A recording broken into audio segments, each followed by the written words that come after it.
Shalom, shalom, mes frères et sœurs. Vous qui suivez cette émission Mariage Maison Blanche, que le Seigneur vous bénisse abondamment dans vos foyers, vos familles, que ce Dieu-là se manifeste, que sa présence soit permanente dans vos vies. Au nom de Jésus, nous sommes encore là aujourd'hui pour parler d'un autre sujet qui va encore nous édifier davantage dans nos couples. Aujourd'hui, nous allons parler de la reconnaissance dans les mariages. La reconnaissance dans les mariages. C'est quoi la reconnaissance dans les mariages? D'abord, la parole de Dieu nous encourage fortement la reconnaissance dans les mariages, dans la reconnaissance dans les mariages. Je me suis répétée, donc, la reconnaissance dans les mariages, la considérant comme une forme de gratitude envers Dieu, source du don qu'est le conjoint. Exprimer sa gratitude, honorer l'autre et témoigner de l'affection sont des piliers pour un mariage durable. Renforçant la confiance, l'amour, la fidélité essentielle ou la fidélité essentielle au bonheur conjugal. Voilà ce qu'on peut retenir de la reconnaissance dans les mariages. Wana ezaki introduction. Reconnaissance na mariage. C'est au bina lingala. Koza la reconnaissance. Nebite na lingala suna ko benga onini. Koza la reconnaissance. Koza la na eloko babengi reconnaissance na kati ya libala eza très très important parce que mbala mingi tozomona yango na ba couple na biso na bana biso toza reconnaissante. Même liloba nzambe ezali koyebisa biso tozalaka na reconnaissance, que ce soit envers Dieu, envers les hommes, nous devons être reconnaissants. Mabala mingi oyo eza kobeba eza pe manque ya reconnaissance. Toza tellement reconnaissante. Yango wana na émission alelo tokolobela. Reconnaissance wana ezali nini?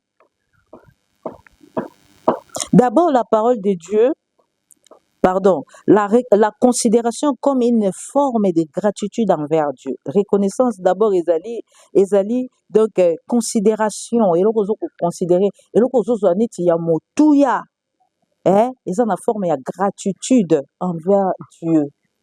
Nde yango tozobenga reconnaissance. La reconnaissance envers Dieu, asali nga bolamu, asali botala nga bolamu, asali bana nga bolamu, naza reconnaissant na bolamu ya Nzambe. Source du don que les conjoints. Reconnaissance wana oyo toyebisaka Nzambe eza source ya don oyo Nzambe apesa yo ya conjoint. Kobosana yango te conjoint na yo aza don de Dieu. Mwasi mobali aza don de Dieu. Aza don de Dieu. Eza eloko Nzambe apesi yo oyo osengeli kosimba ngo na bokebi. Oyo osengeli kosimba parce que ezali eloko ya motuya. Osengeli kosimba yango na bokebi. Yango wana tosengeli kozala toujours na reconnaissance. Tangu muninga sali yo eloko likambo senga merci. Eza na mingi basali eloko moko ya bolamu bien nini. Même kaka kobala oyo mobali yo abali yo senga merci. Basi bazaki combien? Basi bazaki combien oyo akokai pe kolinga bango ake ailleurs mais aponi yo la reine. Okoza reconnaissance te? Ka koyima koloba okoma mona mobala koma kwa papier na misu na yo. Olozala ta reconnaissante. Papa ko elo cadeau boy koyima eloko yango osobi ezaki toko te. Eloko yango kutu falo pesa nga moko mbongo na somba. Osombi yango eza cher, mais eza yango pe kitoko te.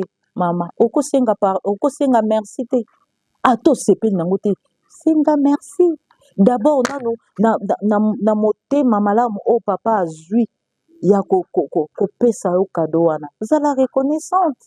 Okuteki musalo lembi okuti papa alambi. Soki pa l'excès mungu na biloko.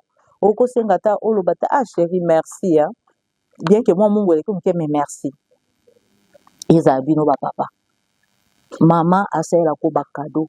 Mama azolambela azolengela mais reconnaissance ezate. Kaka ye wana faut tromper ye, kaka ye wana faut sala mabe, kaka ye wana Moi, si on a bapé, on a yinaye, on a dénigrer la reconnaissance.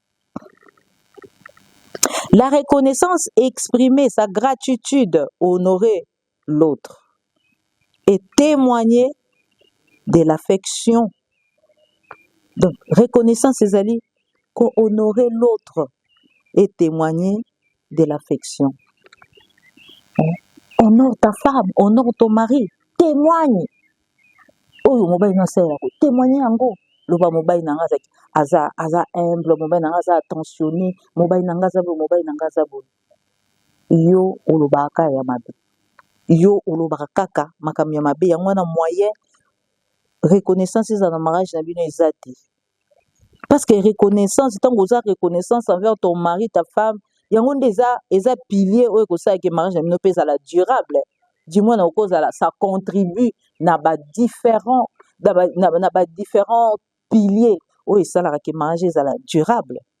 Yango pe reconnaissance pe yango ezo renforcer confiance na amour na mariage, fidélité essentielle ou au bonheur au bonheur conjugal. Donc reconnaissance wana ezoko renforcer confiance. Tango oza reconnaissant na mobali na yo, oza na confiance na mobali no bandeko. Wana zo sabino vérité. Bolingo ekozala pe fidélité. Oyo ekozala contribuer na bonheur conjugal na bino. Toza la reconnaissant. Chiko na kati ya reconnaissance wana eza na ba fondement biblique. Eza na ba fondement biblique envers son conjoint. Reconnaissance eza na ba fondement biblique. Ce totali ya liboso valoriser les dons de Dieu. Ça veut dire quoi? La femme vertueuse est décrite comme vaillant